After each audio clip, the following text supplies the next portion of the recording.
Good afternoon. David Mijakowski for the Ottawa Police Service. In approaching the evidence, Commissioner, the starting point, we say, is to look at what is not contentious. And there was a refrain of 3 words that we heard from almost all of the witnesses: unprecedented, fluid, and volatile. It is not in dispute that the protest, which became an illegal occupation, was unprecedented in this country. The fluidity and volatility of the situation was caused by the presence of large trucks spread throughout downtown, coupled with protesters whose numbers swelled to the thousands during weekends, and a crowd that included children. That too is not in dispute. Having heard the evidence, you can now understand, and the public can understand, the intractable problem faced by the police, which was how to safely end the occupation without injury or loss of life to the community, to the protesters, and to the police officers on the ground. Another matter on which the evidence is uncontroverted is that the entirety of the Ottawa Police Service were united in a singular desire to do the right thing. The objective was always to safely end the occupation and return the city to normalcy. While there may not always have been unanimity on what was the best approach to achieve the objective, everyone worked tirelessly, doing their very best under very challenging conditions. What is also not in dispute was the need for more resources. It was brought to the fore on January 31st, and the request for more resources was a refrain that started that day and ended when those resources arrived. Another matter upon which the evidence is uncontradicted is that the Ottawa Police Service and its partners came together to plan and execute an integrated operational plan. Minister Blair recognized that the plan was flawless and its execution was careful and methodical.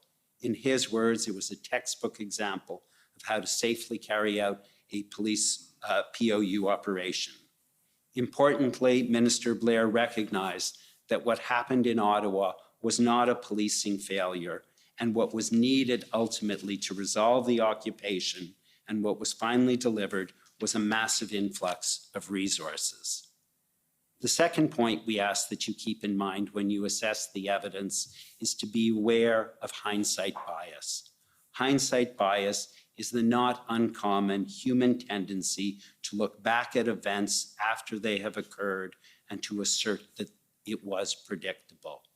But as we all know, this event was not predictable. You heard a great deal of evidence about the intelligence that existed in the days before the arrival of the convoy, what it meant, and how law enforcement should have responded to it. We ask that you carefully review that evidence to determine whether the perceptions of some of the witnesses in that regard is as a result of hindsight bias. No one knew that a protest about vaccine mandates, which started off as peaceful and law-abiding, would become an occupation. The plans that the Ottawa Police Service had for managing the event were shared with all of its law enforcement partners, and everyone cooperated in assisting what was intended to be the facilitation of a peaceful process. And the classic example of hindsight bias came from those witnesses who said the trucks should have been turned away and not allowed in. You heard much evidence as to why that would not have worked and what the impact of doing so would have been. Trucks would have been stranded on the Queensway, and to turn them away would have required thousands of officers and would have angered and incited those who had traveled so far to get here. The evidence you heard demonstrates that the Ottawa Police Service learned from its experience. Changes have been implemented in many areas, including how intelligence is analyzed, in devoting resources to the analysis of social media, and how event planners now balance the right to peaceful protest with the impact of protest on the community.